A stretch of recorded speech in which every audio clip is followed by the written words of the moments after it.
नमस्कार, मार्केट पंचनामा में आप सभी का स्वागत है। मैं हूं सुमित। हफ्ते का पहला कारोबारी सत्र और भारतीय बाजारों ने एक बार फिर से रिकॉर्ड स्तरों पर क्लोजिंग दी है। निफ्टी लगातार 11वें दिन रिकॉर्ड स्तरों पर बंद हुआ है और इंट्राडे में करीब 14,498 यानी करीब 14,500 का नया ऑल टाइम हाई हिट करते हुए दिखाई पड़े। आज का दिन रहा आईटी स्पेस के नाम, खासतौर से टीसीएस के नंबर्स के बाद पूरे स्पेस के अंदर एक स्ट्रांग बज क्रिएट हुआ और इन्फोसिस अपने ऑल टाइम हाइस पर पहुंचा। विप्रो में एक जोरदार तेजी रही। Tech Mahindra, HCL Tech, mid cap में माइंट्री जैसी कंपनी, टाटा एलेक्सी जैसी कंपनी यहाँ पर एक जोरदार तेजी बनते हुए दिखाई पड़ी। इसके अलावा ऑटो में जहाँ पर मारुति की एक पॉजिटिव रिपोर्ट और उस पॉजिटिव रिपोर्ट के बाद जोरदार उछाल देखने को मिला। फिर M&M, टाटा मोटर्स जो बाजार में बज है उसके चलते एक अच्छा खासा उछाल देखने को मिला।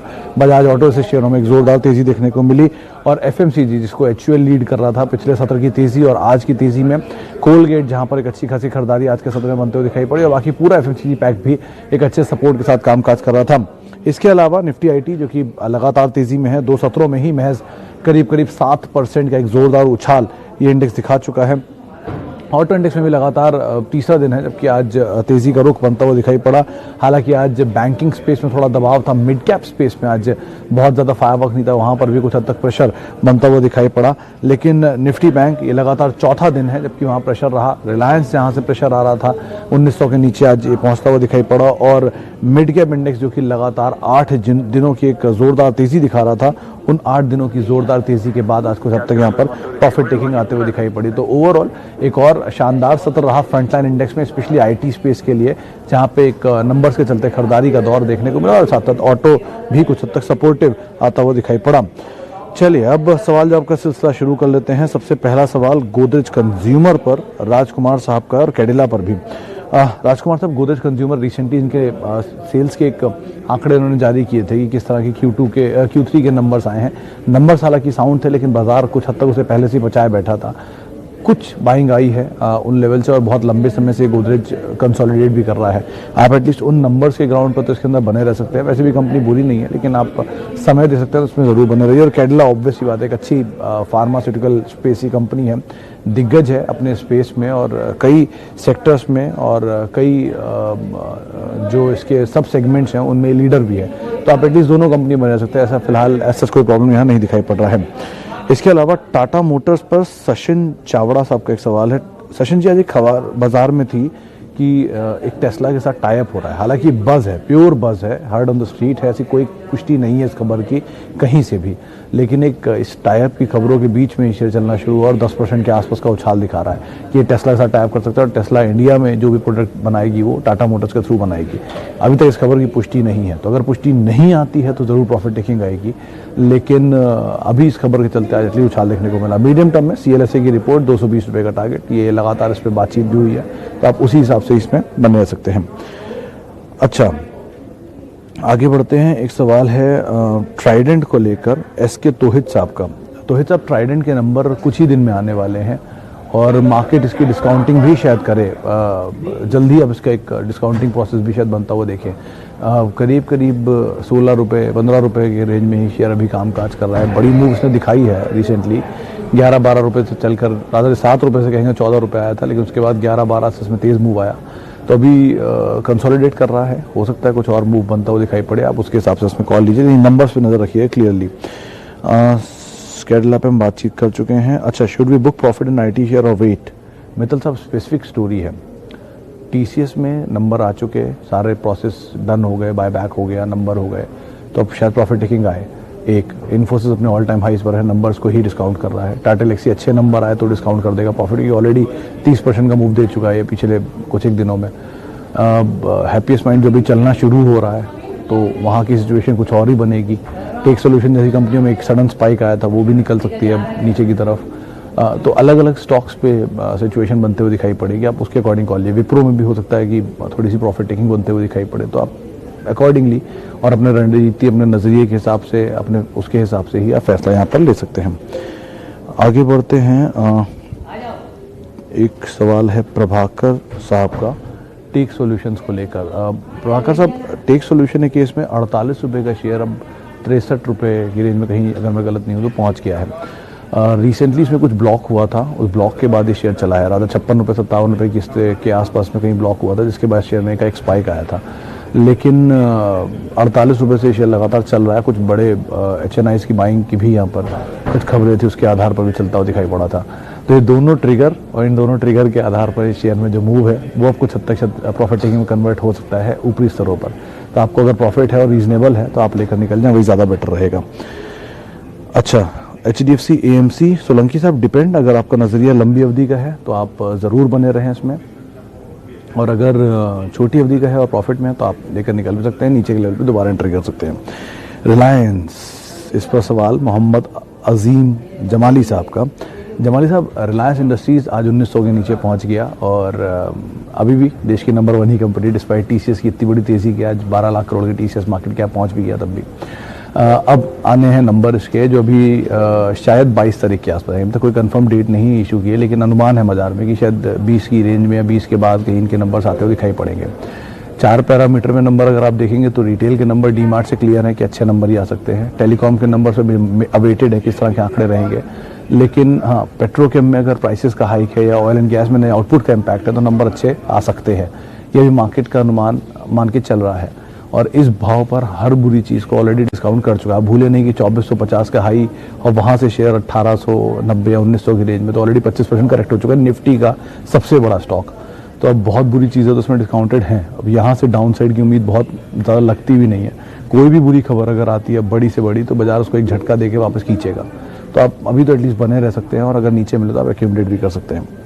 और वैसे भी ब्रोकरेज हाउसेज यहाँ पे 2250 या 2300 के टारगेट्स यहाँ पर दे भी रहे हैं। लुपिन पर तरनजीत सिंह का एक सवाल है। सिंह साहब, लुपिन में बड़ी तेज़ी तो आप देख ही चुके हैं। 1008 ही रिसेंटली कल परसों में जो लो बनाया था वहाँ से खींचा इसको, और आज 1070-75 तो पहुँचा ही दिया शेयर को। 2-3 चीज़ें हैं ब्रोकरेज हाउसेज में, मतलब जो डीलर्स में बज़ हो रही है वो तो ये है कि 1150 भी आ सकता है नियर टर्म में मोमेंटम के आधार पर। लेकिन एक तरफ ये भी काउंटर व्यू है कि लुपिन से हम निकल के औरोबिंदो फार्मा देख सकते हैं कि ऑलरेडी लुपिन बड़ी तेज़ी आ चुकी है, औरोबिंदो फार्मा बाकी है। ये चल इसलिए रहा है कि बाजार में एक बज़ था कि इनकी बहुत बड़ी दवा को मंजूरी मिलने वाली है, जिसके आधार पर चलना शुरू हुआ है। खैर, लेकिन अब आप अगर नहीं एंटर करा तो आप औरोबिंदो फार्मा को देखिए, वहाँ थोड़ा रिस्क रिवॉर्ड बेटर है। और अगर आप एंटर्ड हैं तो आप स्टॉप लॉसेस क्लोज ही रखें और 1135 एक टारगेट रखिएगा मीडियम टर्म के लिए। लंबी अवधि के लिए ऑब्वियसली बात है, एक अच्छी कंपनी आप बने ही रह सकते हैं इसके अंदर। FSL पर धवन साहब, ट्राइडेंट पे हम बातचीत कर चुके हैं। FSL को लेकर अब बहुत बड़ा मूव आया है इसमें। आप 50-55 रुपये से शेयर चलता हुआ आज 100 रुपये के ऊपर पहुंच चुका है। उस टाइम पे डिविडेंड डील बहुत अट्रैक्टिव थी, इसीलिए बाजार ने इसको एक वैल्यू भी दिया। कुछ बस भी थी कि एक्सेंचर ऐसा कोई बिजनेस खरीद सकता है, जिसके आधार पे चलना शुरू हुआ था।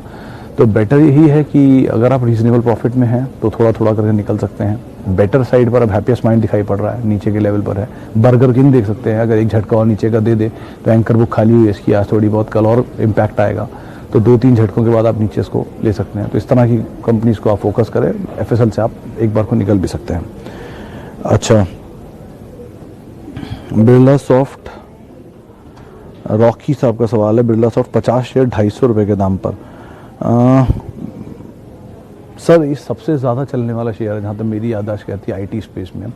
तो वैसे तो ये कंपनी ने अच्छा रिटर्न दिया है। अगर आपके पास है और प्रॉफिट भी है तो आप एटलीस्ट पार्शियल लेके निकल सकते हैं। अगर आपके पास है और प्रॉफिट नहीं है तो आप कुछ समय और अभी वेट भी कर सकते हैं, क्योंकि IT में बस तो है या नंबर्स भी इसके आने, तो नंबर से पहले थोड़ा मूवमेंट आएगा। लेकिन एक बहुत बड़ी तेज़ी IT में आई है और बहुत कम टाइम में आई, तो शायद थोड़ी सी प्रॉफिट टिकेगा है। तो आप बेटे उसको कॉल पे उसको ज़रूर ध्यान में रखिएगा। IT में सेलेक्टिवली अलग अलग स्टॉक रिएक्ट करेंगे अलग अलग तरीके से। बाजार में खबरें हैं कि विप्रो में शायद प्रॉफिट टेकिंग हो सकती है, बाजार में खबरें कि इन्फोसिस में और तेज़ी आ सकती है, हैप्पीएस्ट माइंड चल सकता है, TCS में प्रॉफिट टेकिंग आ सकती है। तो डिपेंड करता है कौन से साइड पे किस स्टॉक में आपकी रणनीति है, तो आप अकॉर्डिंगली उसमें कॉल लीजिएगा। अच्छा, इन्फोसिस, चटर्जी साहब, वैसे तो बाजार में तेज़ी की बातचीत है अभी नंबर से पहले, लेकिन अब आपका नज़रिया क्या उस पर डिपेंड करता है। अगर आप लॉन्ग टर्म रखते हैं तो ऑब्वियसली द वेल्थ क्रिएटर रहा है। शॉर्ट टर्म है तो आप रीजनेबल प्रॉफिट में हाफ प्रॉफिट लेकर निकल सकते हैं। बिल्कुल ही ट्रेडिंग आपका हिसाब है तो फिर तो आप निकल ही सकते हैं कि ऑब्वियसली आदत बड़ी तेज़ी आई है तो शायद थोड़ी बहुत प्रॉफिट टेकिंग आए।